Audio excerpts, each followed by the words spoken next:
Hello friends. तर मागच्या व्हिडिओमध्ये आपण electromagnetic wave and communication systems यामध्ये जे इंट्रोडक्शन आहे ते इंट्रोडक्शन पाहिलं होतं.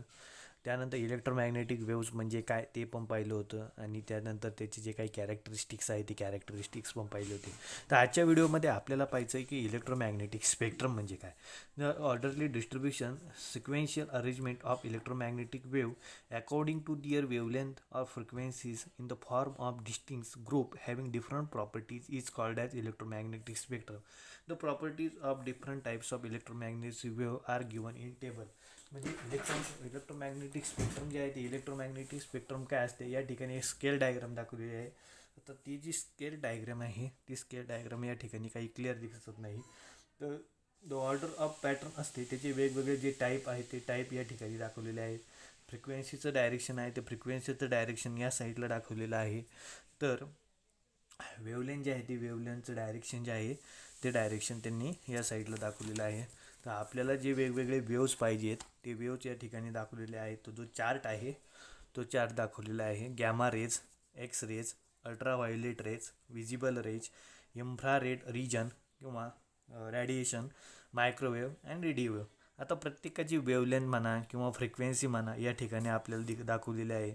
जी वेवलेंथ गॅमा रेजची आहे ती गॅमा रेजची वेवलेंथ या ठिकाणी दाखवलेली आहे 6 × 10⁻⁻13 टू 1 × 10⁻⁻10. ही जी वेवलेंथ आहे ही वेवलेंथ आहे गॅमा रेजची.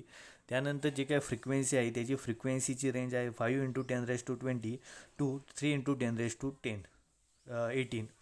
इथं जनरेट काय होतं तर transition of nuclear energy level and radio active substance हे जे आहे हे जनरेट होतात गॅमा रेजमध्ये. त्यानंतर एक्सरेज जे आहे ते एक्सरेजची वेवलेंथ सांगितलेली आहे 1 × 10⁻11 टू 3 × 10⁻8. आणि त्याची जी काय फ्रिक्वेन्सी आहे ती फ्रिक्वेन्सी आहे 3 × 10⁻19 टू 1 × 10⁻16. त्यानंतर त्याची जे जनरेट होतं ते आहे bombarded to high energy electrons 1 KE hold on high atomic number target CUMG और CU. त्यानंतर energy level transition of innermost orbital electrons. त्यानंतरचे अल्ट्राव्हायोलेट UV वेव्स दाखवलेले आहे. त्याची जी काय वेवलेंथ आहे ती वेवलेंथ आहे 3 × 10⁻8 टू 4 × 10⁻⁻7. त्यानंतर त्याची जी फ्रिक्वेन्सी आहे 1 × 10⁻16 टू 8 × 10⁻14. त्यानंतर व्हिजिबल लाईट जी आहे ती व्हिजिबल लाईटची दाखवलेली आहे 4 × 10⁻7 टू 8 × 10⁻7.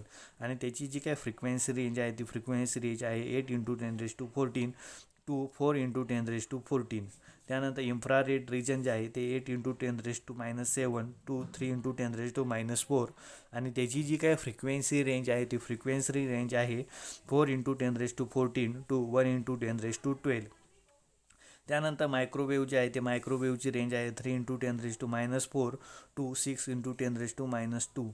आणि त्याची जी फ्रिक्वेन्सीची रेंज आहे ती फ्रिक्वेन्सीची रेंज आहे 1 × 10⁻12 टू 5 × 10⁻9. आणि रेडिओ वेव्ह जी आहे ती रेडिओ वेव्हची आहे 6 × 10⁻4 टू 1 × 10⁻5 टू त्याची जी फ्रिक्वेन्सी रेंज आहे 5 × 10⁻11 टू 8 × 10⁻11. आता आपल्याला वेगवेगळे जे स्पेक्ट्रम पाहिजे त्याचे ते वेगवेगळे टाईप जे आहेत ते वेगवेगळे टाईप आपण पाहणार आहोत. तर फर्स्ट वन जे दाखवलेले आहे ती आहे आपली रेडिओ वेव्ह. तर रेडिओ वेव्हबद्दल आपण थोडक्यात माहिती पाहूया. तर radio wave are produce by accelerated motion of charges in a conducting wire. The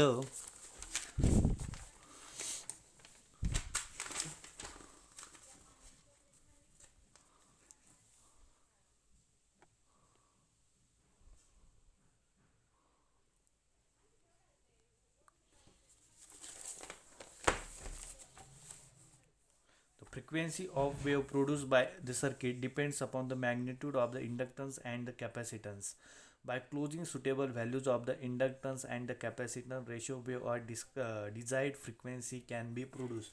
म्हणजे रेडिओ वेव्हमुळे जो काय अँटीना जो आपला काम करतो तो रेडिओ वेव्ह आहे यावर स्ट्राईक होते. म्हणजे रेडिओ वेव्ह जे आहे ते रेडिओ वेव्ह काय करतात तर जो काय अँटीना आहे त्या अँटीनेवर स्ट्राईक होतात. आणि स्ट्राईक झाल्यानंतर जे काही अँटीना आहे त्या अँटीनेमधून रेडिओ वेव्हची इलेक्ट्रिक एनर्जी घेऊन म्हणजे जी काय इलेक्ट्रिकल एनर्जी आहे रेडिओ वेव्हमुळे अँटीनामध्ये तयार होते इलेक्ट्रिकल एनर्जी. ती इलेक्ट्रिकल एनर्जी घेऊन तो रिसिव्हरला देतो. म्हणजे कोणतीही वेव्ह असू ती दोन टाईपची असते. एक म्हणजे असते ती ट्रान्सफर वेव्ह, दुसरी असते ती लॉन्जिट्युडिनल वेव्ह. तर रेडिओ वेव्हमुळे काय होतं, जे काय अँटिना आहे तो अँटिना रिसीव्ह करतो, म्हणजे जे काही वेव्ज आहे ते वेव्ह रिसीव्ह करतो आणि रिसिव्हरकडे देतो. हे काम जे आहे ते काम कोण करत असतं, तर रेडिओ वेव्ह करत असतात. त्याच्या वेगवेगळ्या प्रॉपर्टी जे आहे, they have very long wavelength ranging from few centimetre to few hundred of kilometre. याची जी रेंज आहे ही रेंज भरपूर म्हणजे लॉंग वेवलेंथ आहे. भरपूर लांबचं जे काय आहे ते कॅप्चर करण्याची पॉवर, ती पॉवर ही रेडिओ वेव्हमध्ये असते. The frequency range of M band is 530 kilohertz to 1710 kilohertz. Frequency of wave used to TV transmission range for 54 megahertz to 890 megahertz, while those for electromagnetic radio band range from 88 megahertz to 108 megahertz. तर याची जी property आहे ती दोन property आपल्याला सांगितलेली आहे. Radio wave are use for wireless communication purpose.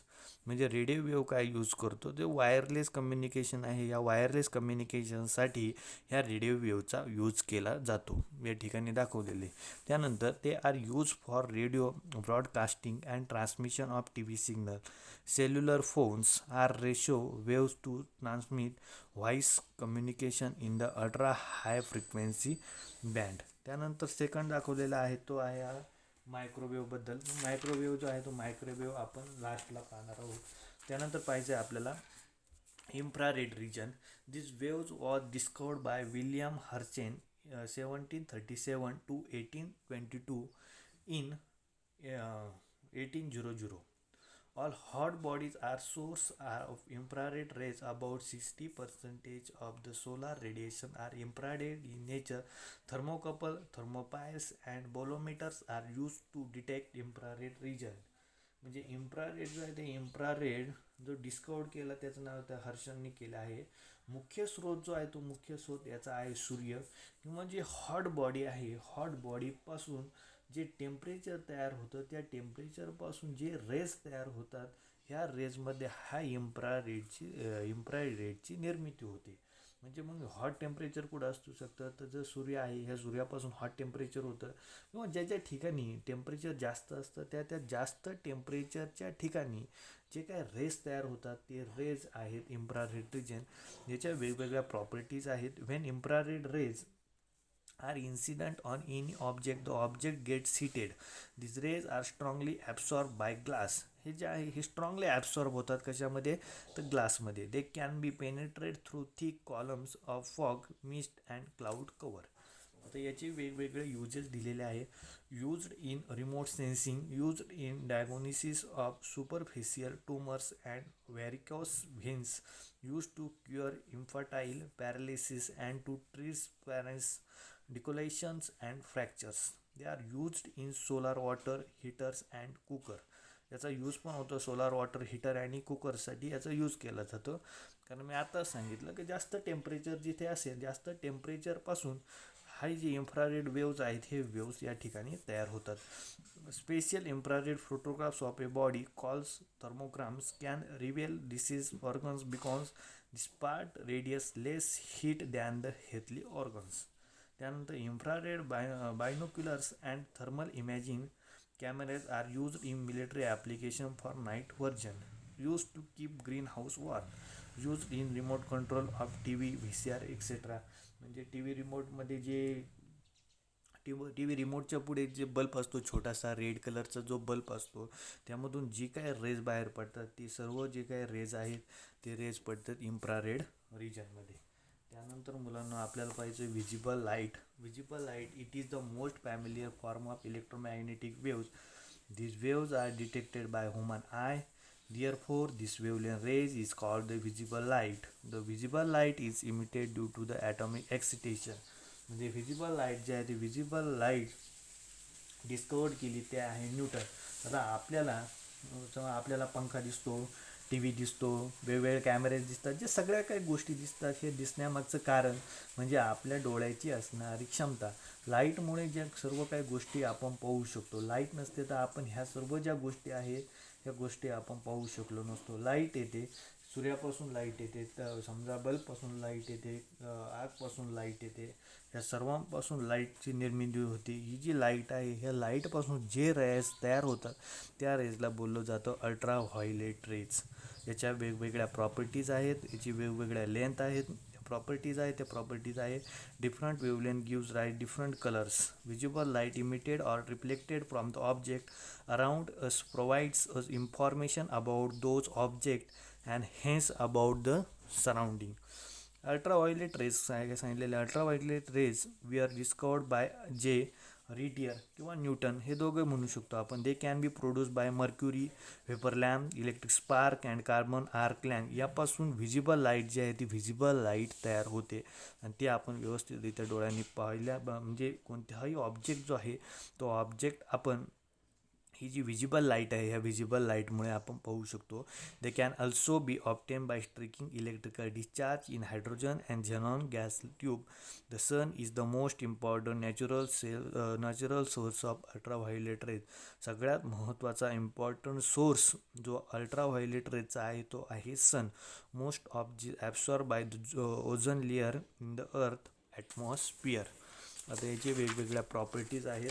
वेगवेगळ्या प्रॉपर्टीजमध्ये पहिली प्रॉपर्टी आहे they produce fluorescence in certain material such as phosphorus. They cause photo electric effect.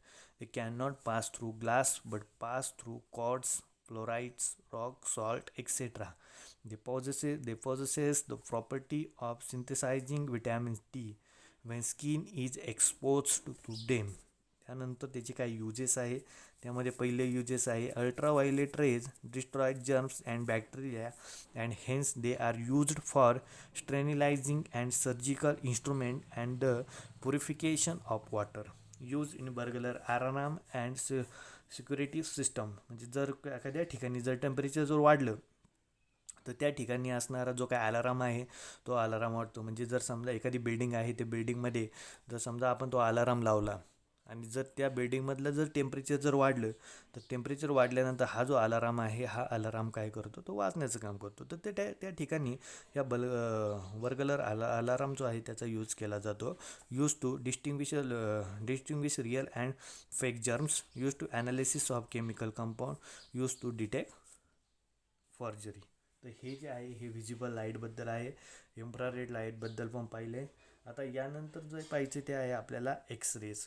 तर एक्सरेबद्दल सांगायला गेलं तर एक्सरेची जी निर्मिती आहे ती German physicist W C Roentgen 1845 to 1920 discovered X ray in 1895 while studying cathode rays which is a stream of electron emitted by the cathode in vacuum tube. X-ray are also called Roentgen rays. X-ray are produced when cathode ray are suddenly stopped by obstacle. म्हणजे ज्याची जी निर्मिती आहे ती निर्मिती केली रॉन्स्टनने केलेली आहे. Medical लाईनमध्ये सगळ्यात जास्त यूज हा एक्सरेजचा केला जातो मेडिकल लाईनमध्ये. डायग्नोस्टिक टेक्निक म्हणा किंवा एक्सरेजमध्ये याचा यूज केला जातो. एक्सरे मशीन जास्त उपयोग नाही केला जात. कारण काय असतं त्याचा जर जास्त यूज केला, त्याच्या वेवचा जास्त यूज केला तर ते आपल्याला हार्मफुल पण असू शकतात. तर याचा उपयोग जो आहे तो उपयोग कुठे केला जातो तर सगळ्यात प्रथम आपण त्याची प्रॉपर्टीज पाहूया. They are high energy electromagnetic waves. म्हणजे ते हाय इलेक्ट्रोमॅग्नेटिक वेव्ह असतात. They are not depicted by electric and magnetic field. X-ray ionize the gases through which they pass. They have high penetrating power. Their overdose can kill living plant and animal overdose tissues and hence are harmful. म्हणजे जर त्याचा over झालं तर ते आपल्याला harmful असू शकतात. हे मी आत्ताच तुम्हाला एक्सरे जेव्हा स्टार्ट झालेला आहे त्यावेळेसच मी तुम्हाला त्याबद्दल सांगितलेलं आहे. तर त्याचा यूज जो आहे तो यूज कुठे केला जातो. Useful in the study of structure of crystals. X-rays photographs are useful to detect bone fractures. X-ray have many other medical uses such as CT scan. म्हणजे CT स्कॅनसाठी एक्सरेजसाठी ह्या एक्सरेजचा यूज केला जातो. X rays are use to detect flaws cracks in the metal. They are used in detection of explosive opium etcetera. म्हणजे ह्या सर्व गोष्टींसाठी त्याचा यूज केला जातो एक्सरेजचा. आणि शेवटचा जो आहे तो आहे आपला गॅमा रेज. तर गॅमा रेजमध्ये काय सांगितलं, discovered by P Villard 1860 to 1934. In 1900, gamma rays are emitted from the nuclei of some radioactive elements such as uranium, radium, etc. त्याच्या वेगवेगळ्या प्रॉपर्टीज आहे. They are highest energy electromagnetic wave, they are highly penetrating, they have small ionising power, they kill living cell, use in insecticide disinfection for weeds and flowers, use for food prevention, use in radiotherapy for the treatment for cancer and tumor. याची जे use केला जातो treatment करण्यासाठी cancer आणि ट्युमरसाठी. त्याचबरोबर जे small living cells आहे त्या स्मॉल लिव्हिंग सेल्ससाठी त्यांना जे मारण्यासाठी हे गॅमा रेज जे आहे ते गॅमा रेजचा यूज केला जातो. They are use to produce nuclear reaction. तर हे सर्व जे आहे या सर्व गोष्टी या इलेक्ट्रोमॅग्नेटिक स्पेक्ट्रममध्ये येतात. तर इलेक्ट्रोमॅग्नेटिक स्पेक्ट्रम जे आहे ते इलेक्ट्रोमॅग्नेटिक स्पेक्ट्रमचे वेगवेगळे टाईप पडतात. त्यामध्ये ही गॅमा रेज म्हणा, एक्स रेज म्हणा, अल्ट्राव्हायोलेट रेज म्हणा, व्हिजिबल लाईट्स म्हणा, इन्फ्रारेड म्हणा, मायक्रोवेव्ह म्हणा, रेडिओ वेव्ह म्हणा, या सर्व ज्या गोष्टी आहेत ह्या सर्व गोष्टी आपल्या इलेक्ट्रोमॅग्नेटिक स्पेक्ट्रममध्ये येतात. थँक्यू.